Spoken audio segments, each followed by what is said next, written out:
Okay, so this massive block of wood here is not just a massive block of wood. This is actually a part of one of the world's most powerful lasers, the Vulcan petawatt laser down at the Rutherford Appleton laboratory. Now, I worked there for 10.5 years before I came to York, and so if you've worked there for a certain length of time, you sort of accrue this special status, okay? And if you leave, which is almost never, people are shocked when you leave, because you could stay there for your whole life because it's such a wonderful place to work. When you leave, then they feel like they need to give you something appropriately, well, it carries an appropriate amount of gravitas for the years of service that you've given. So what I have here is a disc amplifier of the Vulcan petawatt laser. It is a chunk of neodymium glass, okay? So this is the sort of acting lasing medium for the laser.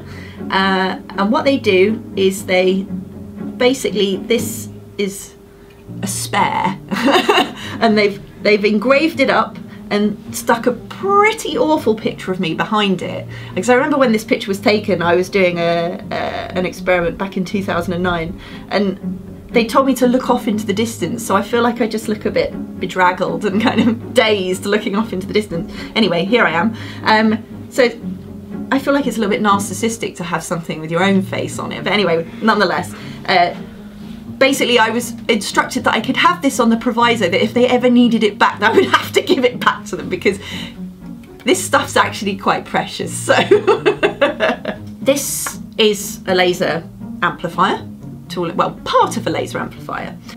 You start off with little rod amplifiers, so they're just little rods of neodymium glass. Then you go slightly bigger ones, and then eventually the rod will be too big so that you get kind of uneven amounts of excitation, so you get more produced on the edges than in the middle, so it's uneven. So then you have to move to something called a disc amplifier, and that's what this is. So you have a big sort of enclosure, and you have a set of these placed at Brewster's angle inside. The reason you want these at Brewster's angle in the amplifier is because Brewster's angle is where the light is perfectly transmitted with no reflections, so you don't want reflections bouncing around in the system, because that's no good for high power lasers. This is basically a disc amplifier from one of these big amplifiers, a spare one though, I will say.